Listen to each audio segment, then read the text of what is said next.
Unified 911, anong matutulong namin sa'yo? Anya ti maitulong mi ken kapo. Anong may tatabang ko sa Unsay imo? akong ikatabang nimo? Ngini makadabang nami sel ka no. Sa anumang wika o dialekto, may tulong na darating sa iyo.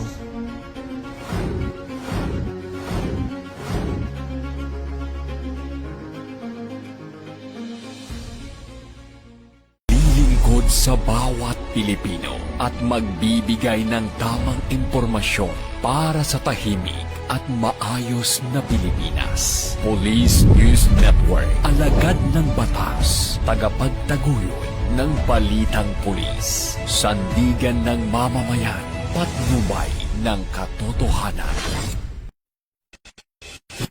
Kampo Krame, maghahatid ng pinakahuling kaganapan at nagbabagang balita. Ito ang PNN Police News Network. At ngayon, ang inyong mga tagapagbalita. Magandang araw, bagong Pilipinas. Ako ang inyong alagad ng batas, tagataguyod ng balitang pulis. Maghahatid sa inyo ng tamang balita, kwento ng pulis, at serbisyo para sa mamamayan. At ito ang PNP News Online, ang pangunahing balita ng Police News Network, alagad ng batas, tagataguyod ng balitang pulis.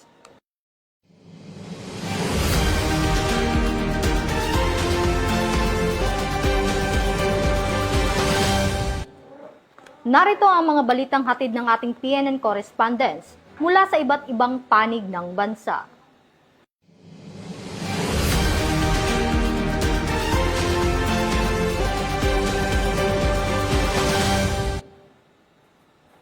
Nangako ang Philippine National Police na magbibigay ng tulong at suporta sa mga naiwang pamilya ng 2 pulis na nasawi sa isinagawang operasyon sa lalawigan ng Palawan.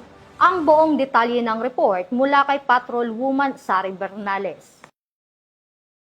Ako ang Philippine National Police ng buong suporta sa pamilya ng 2 pulis na nasawi sa engkwentro sa Puerto Princesa City, Palawan noong Biyernes Santo. Kinilala ang mga biktima na sina Ryan Chris Cabanya at Jason Fernandez na kapwang nakatalaga sa Puerto Princesa City Police Station 2. Ayon sa PNP, kabilang sa ibibigay na tulong ang mga benepisyo at iba pang assistance para sa kanilang mga naiwang pamilya bilang pagkilala sa kanilang sakripisyo sa serbisyo.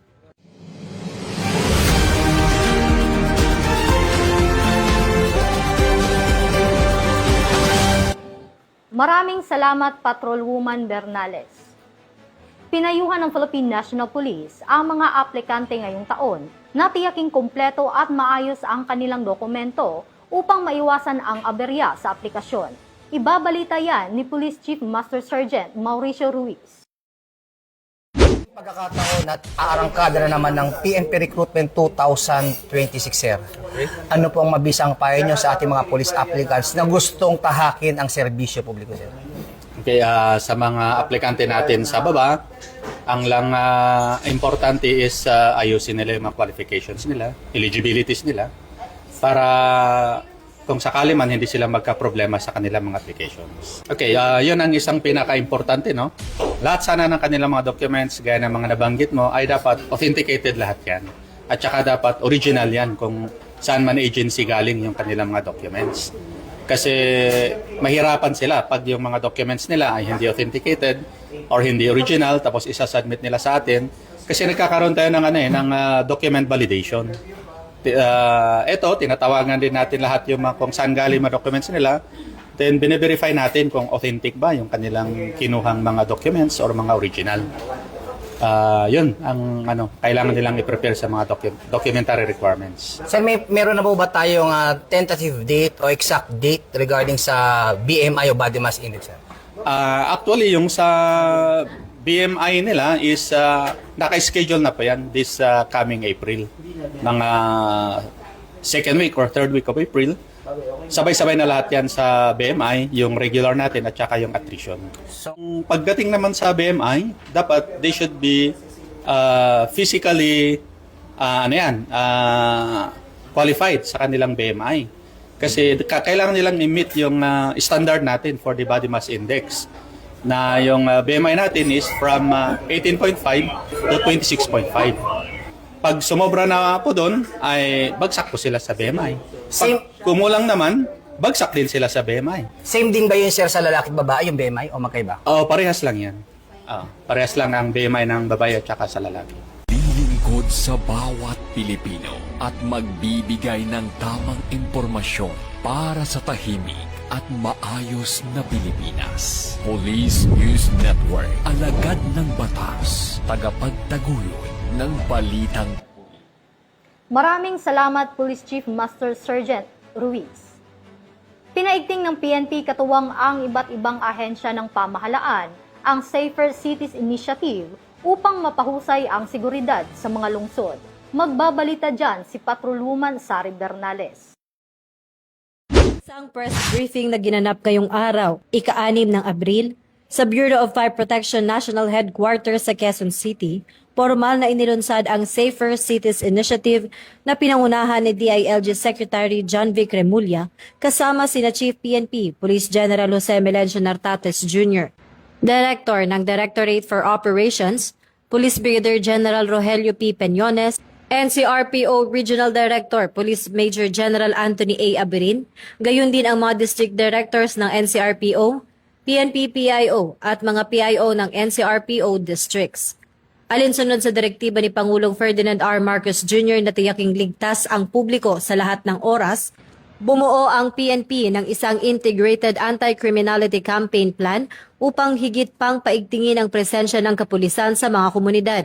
Ang programang ito, na unang ipinatupad sa Metro Manila bago palawakin sa iba pang urban center sa bansa, ay naglalayong mapababa ang kriminalidad.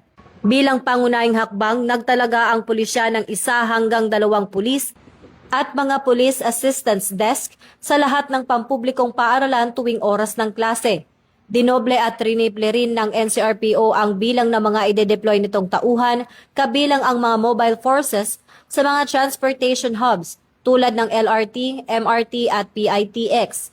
Gayon din sa mga simbahan at tourist spots, katuwang ang mga barangay at volunteer groups.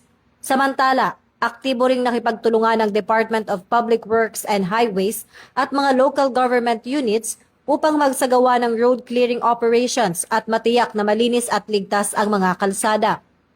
Upang masugpo ang maliit na krimen at mapanatili ang kaayusan sa mga komunidad, mahigpit ding ipinatutupad ng pulisya ang iba't ibang lokal na ordinansa.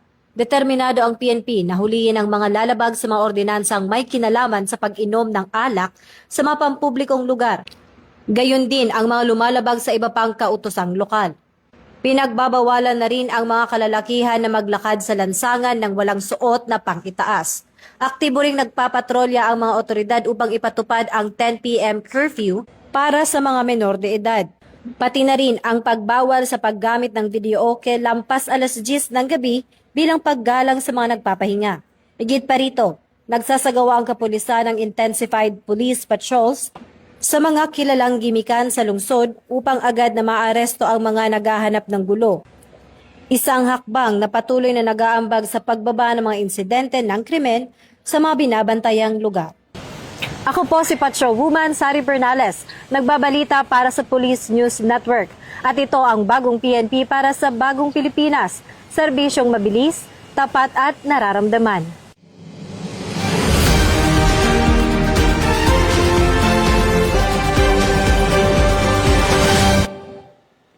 Arestado ang 10 individual matapos maaktuhan ng mga otoridad sa isang iligal na sabong sa Barangay Avancenia, Mulo, Iloilo City noong Biyernes Santo. Yan ang balitang aking tinutukan.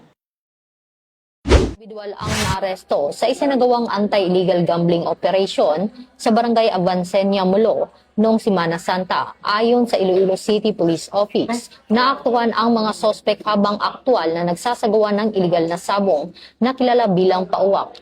Agad silang dinakip ng mga operatiba sa isinagawang raid. Kasalukuyang nasa kustodiya ng pulisya ang mga sospek at nahaharap sa kasong paglabag sa illegal gambling law. Patuloy naman ang paalala ng mga otoridad laban sa pagsasagawa ng illegal na sugal.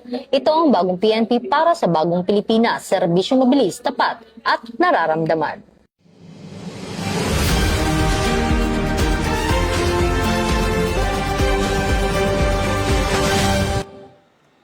Naging ligtas at maayos ang Semana Santa sa Isabela ayon sa kapulisan sa pangunguna ng Isabela Police Provincial Office. Magbabalita dyan si Patrolwoman Maria Senyora Agboya. Pinaigting na seguridad ng Isabela PNP, naging ligtas, maayos at mapayapa ang kabuang paggunita ng Semana Santa ngayong taon sa lalawigan ng Isabela matapos ang ilang araw na pagpapaigting ng public safety operations na isinagawa ng Isabela Police Provincial Office. Sa pangunguna ni Police Colonel Manuel B. Bringas, Provincial Director ng Isabela PPO, nag-deploy ng sapat na bilang ng mga kapulisan sa mga simbahan, pangunahing lansangan, terminal at mga lugar pasyalan upang matiyak ang kaligtasan ng publiko sa panahon ng mahal na araw. Nagsagawa rin ng Police Assistance Desk, foot at mobile patrols at mahigpit na koordinasyon sa iba't ibang ahensya ng pamahalaan upang maiwasan ang anumang uri ng krimen at sakuna. Ayon kay Police Colonel Bringas, aniya, lubos kong pinupuri ang dedikasyon at sakripisyo ng bawat miyembro ng Isabela PPO na walang sawang naglingkod upang matiyak ang kaligtasan ng ating mga kababayan sa buong Semana Santa. Ang matagumpay na resulta ng ating operasyon ay bunga ng ating pagkakaisa, kahandaan at pakikipagtulungan ng komunidad. Patuloy po nating panatilihin ang pagiging mapagmatsyag at responsableng mamamayan upang mapanatili ang kapayapaan sa ating lalawigan. Sa huli, muling pinagtitibay ng Isabela Police Provincial Office ang kanilang paninindigan sa pagsisilbi at pagprotekta sa mamamayan. Ito po si Patrolwoman Maria Senyora Jimenez Agbuya mula sa Isabela Police Provincial Office. Nag-uulat para sa bagong PNP, para sa bagong Pilipinas na may serbisyong mabilis, tapat at nararamdaman. Maraming salamat, Patrolwoman Agbuya. Matagumpay na naaresto ng mga operatiba ng pulisya ang ilang most wanted persons sa Davao City sa ilalim ng pinaigting na kampanya ng Oplan Igmat. Yan ang balitang aking tinutukan. Pinaigting na operasyon ng Police Station 1, Santa Ana, sa pamumuno ni Police Major Richen M. Lagnayo, matagumpay na naaresto ang ilang most wanted persons sa isinagawang manhunt operations. Dalawa sa mga sospek ang naaresto habang tangkang umalis ng lungsod sa kasagsagan ng Semana Santa. Si alias Yanyan ay naaresto sa Santa Ana Wharf dahil sa kasong illegal gambling, habang si alias Gigi ay nadakip sa Gaisano Mall Van Terminal kaugnay ng kasong illegal drug.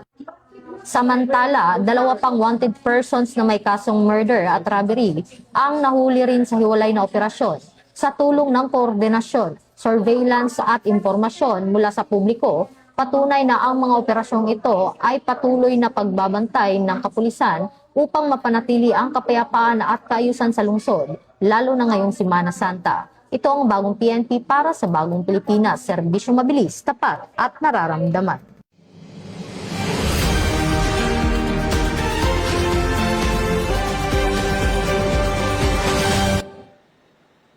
At yan ang mga balitang nakalap ng ating PNN correspondents mula Luzon, Visayas at Mindanao. Para sa mas malawak at mabilis na ulat ng mga balita, huwag kalimutang mag-like, follow and share sa aming official social media accounts ng Police News Network. Tutok lang sa aming YouTube channel para sa mga live stream at replays at i-follow kami sa Twitter account para sa real-time updates at Facebook accounts ng Police News Network. Manatiling mapagmatsyag at laging alam ang totoo. Sa ngalan ng pamunuan ng Philippine National Police, sa pangunguna ni Chief PNP Police General Jose Melencio C. Nartatis Jr. at sa pamumuno ni President Ferdinand Bongbong Marcos Jr., kami ay maglilingkod sa bawat Pilipino, magbibigay ng tama at balanseng balita. Mula rito sa tanggapan ng tagapag-ugnay ng Pambansang Pulisya, ako ang inyong alagad ng batas, tagataguyod ng Balitang Pulis, maghahatid ng tamang balita, kwento ng pulis at serbisyo para sa mamamayan.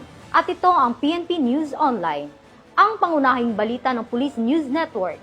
At ito ang bagong PNP para sa bagong Pilipinas, serbisyong mabilis, tapat at nararamdaman.